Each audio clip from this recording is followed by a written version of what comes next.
Welcome to the Lisa B Show, the podcast where we talk about finding Mr. Right, the new rules of love, masculine and feminine energy, and all things women.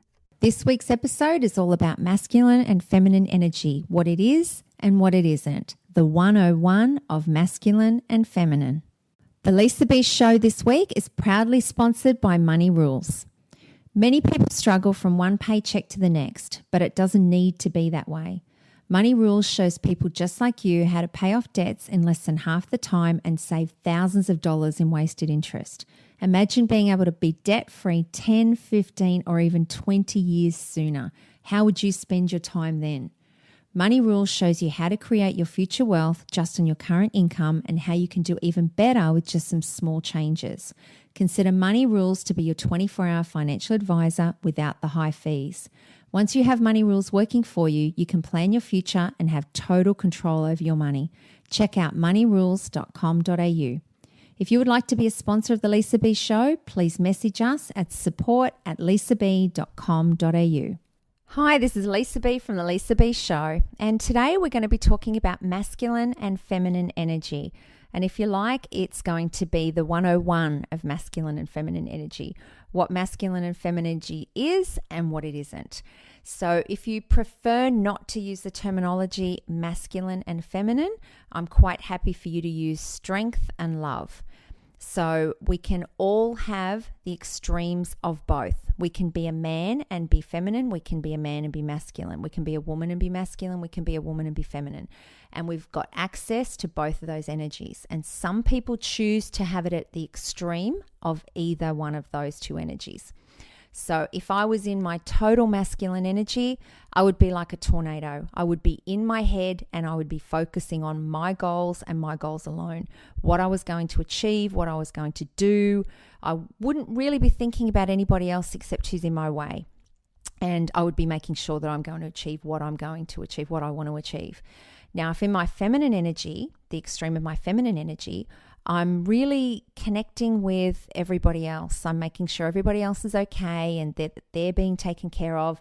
And I'm not really focused on myself at all. I'm really focused on everybody else. And that can be very detrimental to you as well. So that's the two extremes that we have in masculine and feminine energy. And as I said, you can call it whichever one that you want. Now, the way that Banish the Bitch came about was that I discovered masculine and feminine energy about 10, 11 years ago, something like that.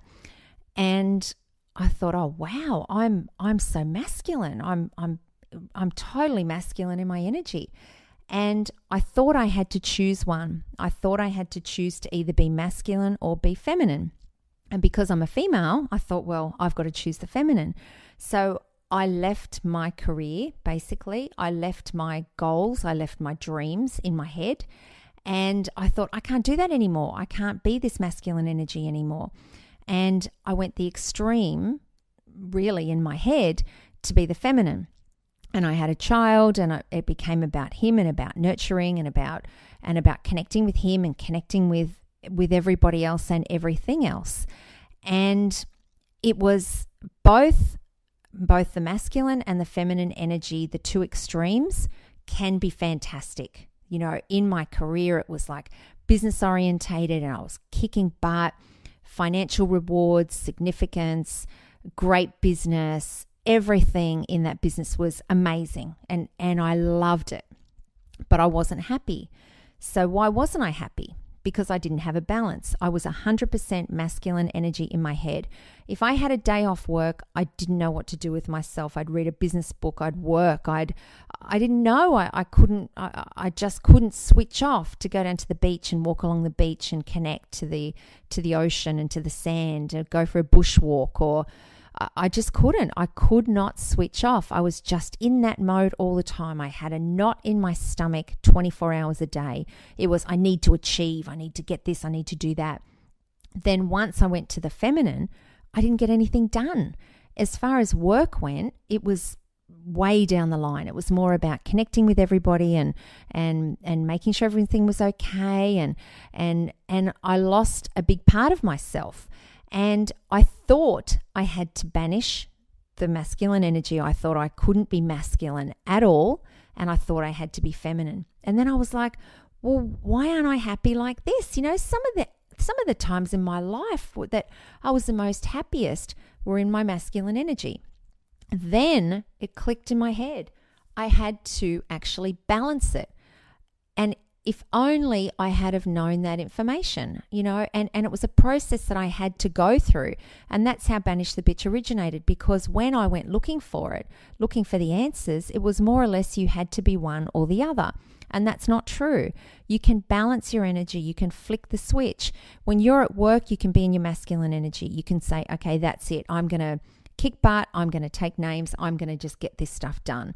Then when you're at home, when you're with your friends, when you're relaxing, you flick the switch and you go into your heart and you go and you make a conscious effort of connecting and making sure that you are in the moment and you are experiencing life. And that's the big aha moment that I got. It was like, wow. So then the journey after that was, how do I do that? A guy said to me, I was asking all the men, you know, do you think I'm masculine? Do you think I'm feminine? And most of them would say that I was masculine. And so then I was like, well, wow, what do I do with this now? I don't know how to be feminine. I don't even know what feminine energy looks like.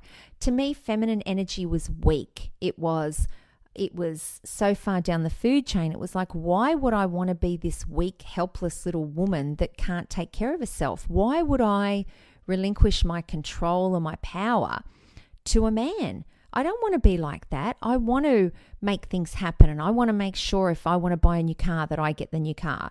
And I couldn't see the point of being in feminine energy. And then it clicked as well. It was like, wow, if I want to attract love into my heart and I want to feel love, I need to drop some of these barriers. And those barriers were the masculine energy that I had built up, and I'd sort of, I guess, lay it on and lay it on and lay it on and lay it on, this strength that nobody could break it down, not even me. I felt out of control in my masculine energy. I felt like a freight train. I felt like I couldn't stop. And as I said, I couldn't even have a day off. And that's my goal now, is to teach women about masculine and feminine energy and how to balance it, how to flick the switch, and how to start to appreciate life more, and how to drop the barriers, and how to have confidence in yourself that you don't need to be with a man is a massive thing as well. I see so many women that they feel, okay, I need to be with someone, and they pick anyone, and they're not in the right energy, the partner's not in the right energy, and it ends up being a disaster. So it really comes down to picking the right partner. Well, first of all, discovering, if you're single, it's discovering what energy you want to be in, then who you want to attract in that energy. What kind of relationship do you want? Do you want to be the masculine energy? If you do, that's fine. Or do you want to be the feminine energy in your relationship? And I'm not talking about work, I'm talking about relationship. So the other thing that I'm going to help you with is, when you are totally in your feminine, is how to get into your masculine to get things done. Because I see so many women that want to achieve and want to get things done, but they're totally in their feminine energy and they don't know how to make that shift to go over into the masculine. So we're going to be talking all about those sorts of things coming up over the next few weeks. So really excited about that. The best piece of advice I can give now is be aware. Start to notice your energy. Start to notice your energy if you feel you're in masculine, if you're taking control, if you're very driven. What percentage of the time are you in your masculine energy? And what percentage of the time are you in your feminine energy? And start to look at other people as well. It's really funny once you start looking at this and you look around, say, a nightclub, and it's really, really interesting if you like people watching, or you're at a party, and you can see the polarity between a man and a woman that's got masculine and feminine energy. And you can see it a mile away. And you can see the masculine men that attract the feminine women. You can see the feminine women that attract the masculine men. And just start to notice the different polarity in how people act, and and notice your friends. Are your friends mainly masculine? Are they feminine? Who do you kind of gravitate to more? Are you more kind of, in a circle of girlfriends who are quite masculine? And for me, it was once I kind of balanced my masculine and feminine energy, I found it very, very difficult to be with masculine women who were very confronting and very challenging, because I just didn't want to be challenged. There's times when I do want to be, when I'm at work and I'm thinking about things and I'm focusing, and then I elect to have my feminine time where I switch off.